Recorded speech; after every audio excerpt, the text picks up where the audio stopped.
कि अटल जी इस देश की अर्थव्यवस्था को 11वें नंबर पर छोड़कर गए थे। मोदी जी 10 साल में 11वें नंबर पर से चौथे नंबर पर देश की अर्थव्यवस्था को लेकर आए। मगर मेरी बात आज घर जाकर अपनी डायरी में लिख लेना, 2027 में हम विश्व की तीसरे नंबर की अर्थव्यवस्था बनने जा रहे हैं। मोदी जी ने विकास का जो पूरे देश के अंदर एक खाका खींचा, इंफ्रास्ट्रक्चर का विकास हो, एजुकेशन पॉलिसी में स्पष्टता लानी हो, देश की औद्योगिक विकास की नींव डालनी हो, अर्थतंत्र को आगे बढ़ाना हो, हर क्षेत्र में मोदी जी ने कई रिकॉर्ड बनाए। इंफ्रास्ट्रक्चर की मैं बात करूं, राष्ट्रीय राजमार्गों की लंबाई में सिर्फ 10 साल में 60% वृद्धि नरेंद्र मोदी सरकार ने की। ग्रामीण क्षेत्रों में नई 8 लाख किलोमीटर गांव को जोड़ने वाली सड़कें बनाने का काम किया है। 333 जिलों में सुविधाजनक वंदे भारत ट्रेन पहुंची। 45,000 किलोमीटर का रेलवे कई लाइनों का विद्युतीकरण हुआ। 88 नए हवाई अड्डे बने और इनलैंड वाटरवे कार्गो में 11 गुना वृद्धि ये 10 साल में हुई।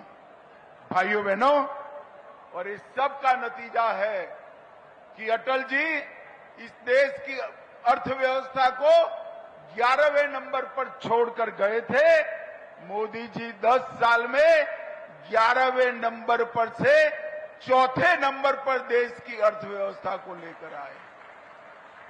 और आप लोग चौथे नंबर की अर्थव्यवस्था से खुश हो, मगर मेरी बात आज घर जाकर अपनी डायरी में लिख लेना, 2027 में हम विश्व की तीसरे नंबर की अर्थव्यवस्था बनने जा रहे हैं।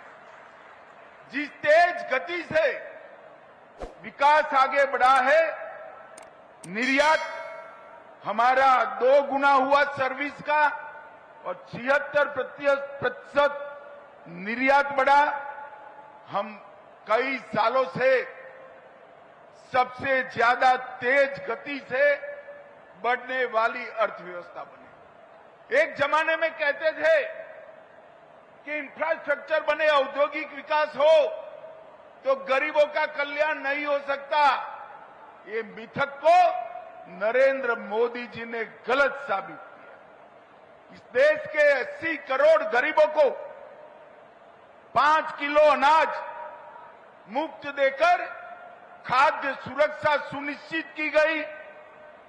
55 करोड़ लोगों को 5 लाख तक का दवाइयों का और हॉस्पिटलाइजेशन का पूरा खर्चा माफ हो गया। 16 करोड़ घरों में आजादी के बाद पहली बार नल आया। 12 करोड़ घरों में शौचालय पहुंचाया। 13 करोड़ घरों में एलपीजी का सिलेंडर पहुंचा और 3 करोड़ घरों में पहली बार बिजली आई और 4 करोड़ लोगों को घर देने का काम भी ये भारतीय जनता पार्टी की नरेंद्र मोदी सरकार ने किया। और ये सब करते करते 25 करोड़ गरीबों को गरीबी रेखा के ऊपर लाने का काम किया है। मित्रों, मोदी जी ने 2047 विकसित भारत की कल्पना की है।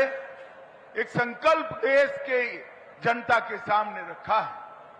मगर मैं आज देवभूमि के प्रिय वासियों को कहकर जाना चाहता हूं,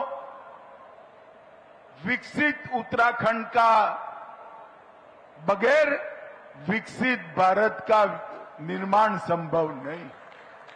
जब तक हमारे छोटे राज्य आगे नहीं बढ़ते हैं, देश के अंदर सम विकास नहीं हो सकता। पूर्व के राज्य जब तक आगे नहीं बढ़ते हैं, देश के अंदर सम विकास नहीं हो सकता। इसीलिए भारतीय जनता पार्टी की केंद्र सरकार ने छोटे राज्यों के विकास पर और पूर्वी राज्यों के विकास पर विशेष ध्यान दिया है।